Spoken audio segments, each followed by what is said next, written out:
Bonjour, chers tous. Bienvenue dans votre scène UDIP Medjob Informatique. Voilà. Donc aujourd'hui, je vous présente donc notre deuxième cours, partie numéro 2 du Microsoft Office Word, onglet accueil, sous-onglet police. Voilà. Donc puisque l'autre cours passé, nous avions vu le sous-onglet presse papier. Et là, donc, nous allons parler du sous-onglet police. Donc, voilà. Donc, pour le sous-onglet police, on a ce qu'on appelle corps de police, taille de police, augmenter, diminuer, modifier la case et ce qu'on appelle effacer toute la mise en forme. On a aussi gras italique souligné, barré, indice exposant, indice exposant effet de texte et hypographie. On a aussi ce qu'on appelle couleur de surbrillance du texte et couleur de police du texte. Voilà. Donc nous allons parler de ces commandes. Premièrement, si vous ouvrez votre n'importe quelle application du Microsoft, premier corps de police qui va s'afficher donc par défaut, c'est calibré corps. Et comme taille de police, 11 et souvent 12, ça dépend seulement. Donc ça c'est le corps de police et la taille de police par défaut. Voilà. Donc là nous allons faire une petite démonstration. Quand on vous donne un texte et on vous dit, vous veuillez mettre le corps ou bien le corps de police, par exemple comic 100 Time New Romance, et ça dépend puisque nous avons plus de 200 corps de police. D'abord, avant tout, vous devez sélectionner. Il ne faut jamais oublier de sélectionner le texte, qu'il soit un mot, une phrase, une ligne, un paragraphe ou bien le texte entier. Vous devez d'abord sélectionner. CTRL A, je sélectionne. Le texte est sélectionné. Qu'est-ce que je dois faire? Puisqu'on m'a demandé de mettre corps de police. Même si vous ne savez pas là où se trouve la commande corps de police, il ne faut jamais oublier ceci. Le curseur de votre souris, si vous la positionnez sur une commande, elle va vous donner le nom de ce commande. Voilà, donc là, si je pose, elle me donne police. Sélectionnez une nouvelle police pour votre texte. Et à chaque fois, s'il y a une petite flèche descendante, ou bien à votre droite, ou bien à la droite du commande, ça c'est qu'il y a d'autres options qui sont à l'intérieur. Et là aussi, il ne faut jamais l'oublier. Je viens donc sur police, sur la flèche et je clique. Si je clique sur la police, elle me présente différents types de police. Et il y en a jusqu'à 200 ou bien plus de 200 corps de police. Et si je pose le curseur sur chaque police, elle va modifier automatiquement le texte. Vous voyez? Donc, ça se bouge, ça se bouge, ça se bouge. Voilà, donc jusqu'à trouver le nom du police qu'on vous a donné. Par exemple, si on m'avait dit d'utiliser Berlin 100 FB, ça dépend. Ou bien même, on me demande d'utiliser Britannic Bold. On m'avait demandé d'utiliser, par exemple, de chercher corps de police Britannic Bold. Si je sélectionne d'abord le texte et je viens sur corps de police, je clique sur la flèche.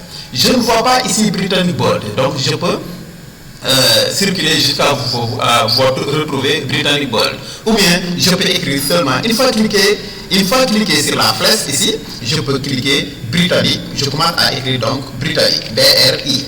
Automatiquement, elle va m'amener automatiquement les corps qui commencent par Britannique. Voilà, il y a Britannic Bold, donc je pose le curseur et je clique. Vous voyez, donc le texte est automatiquement changé en corps de police Britannic Bold. Et c'est pareil aussi avec taille de police. Si vous posez le curseur, elle va écrire taille de police comme contrôle majeur E.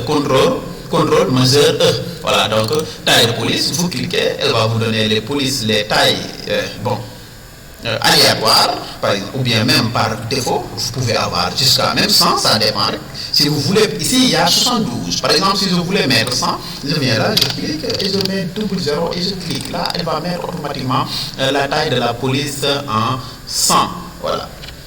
Donc là, nous retournons jusqu'à 12. Mais à chaque fois, laissez votre taille de police taille de 12 est souvent utilisé comme corps de police Time New Roman. Voilà. Donc il y a des corps de police qui mettent automatiquement votre texte en gras. Gras, ça veut dire enfoncé plus gros. Voilà. Donc là, vous voyez, donc comme Britannic Bold, c'est en taille gras, plus foncé, noir, et ainsi de suite. Donc on peut aussi changer, par exemple, trouver, je vais choisir Belle MT. Voilà, Belle MT, elle est là. Donc ici, on a augmenté le A majuscule, mais plus grand, augmenté. Ça veut dire, si je clique, je peux augmenter la taille de la police. Et si je clique sur l'autre A, donc je peux diminuer la taille de la police. Le G, c'est CTRL G, ça veut dire gras, de mettre le texte en gras. Voilà. Le I, c'est en italique. Le S, c'est pour souligner. Voilà. Donc, avec le S, je vous avais dit que s'il y a une autre flèche à l'intérieur, cela veut dire qu'il y a d'autres options. Par exemple, je sélectionne celle-là. C'est sélectionné. On me dit maintenant, on me demande de mettre comme soulignement 2 traits, ou bien traits plus gros, ou bien des pointillés, ou bien des tirés. Je viens seulement sur la flèche et je clique. Je descends, vous voyez, les 2 traits sont là, traits plus foncés est là, les pointillés, les traits, ainsi de suite, les lignes croisées, ainsi de suite, ainsi de suite. Et si on me demande aussi de mettre comme couleur de soulignement aussi, à moi de choisir n'importe quelle couleur de soulignement du texte. Voilà, donc là, nous avons donc corps de police, taille de police augmentée, diminuée, gras, italique, souligné. Et là, c'est barré. Si vous pouvez avoir un texte qu'on a barré ainsi. Vous le voyez, le texte est complètement barré. Je clique sur barré. Donc, elle va barrer tout le texte. Donc, si votre texte est ainsi, il suffit seulement donc de sélectionner la partie concernée, la zone concernée, bien sûr, et de revenir sur barré, abaisser barré, et vous cliquez. Elle va l'enlever. Voilà. Donc, et si vous avez trouvé un texte, vous l'avez mis en minuscule, et on vous demande de le mettre automatiquement en majuscule. Vous n'avez pas le temps de tout supprimer et de revenir pour mettre majuscule tout. Non, vous le sélectionnez, puisque l'informatique est le traitement automatique, bien sûr, de l'information. Vous sélectionnez seulement la partie concernée, vous venez sur modifier la case et vous cliquez sur majuscule. Automatiquement, votre texte est en majuscule. Si on vous demande, si votre texte est en majuscule, on vous demande de le mettre en minuscule, c'est la même chose, vous revenez seulement, vous cliquez sur minuscule. Et si on vous demande maintenant, première lettre de chaque mot en majuscule, ça c'est facile, vous revenez seulement, vous sélectionnez bien sûr la partie concernée, vous venez et vous cliquez sur première lettre des mots en majuscule. Vous voyez, donc toutes les premières lettres des mots sont en majuscule. Et si la case a été inversée aussi, comme ça, c'est à vous donc, cela veut dire, si la case est inversée, cela veut dire que les lettres qui étaient en majuscule vont redevenir en minuscule et ceux qui étaient en minuscule vont redevenir en majuscule. Donc, nous savons tous qu'une phrase commence par une lettre majuscule et se termine par un point. Là, vous cliquez sur majuscule en début de phrase. Voilà, donc, voici notre texte avec ce qu'on appelle modifier la case. Donc, effet de texte et typographie. Elle est là.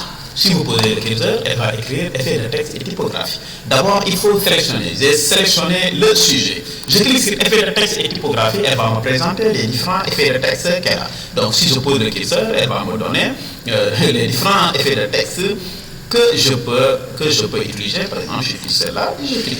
C'est ça. Voilà. Maintenant, je vais chercher ce qu'on appelle couleur de surbrillance du texte. Elle est différente de 32 fonds. Et là, nous allons le voir ultérieurement. Couleur, là, on va voir couleur de surbrillance du texte.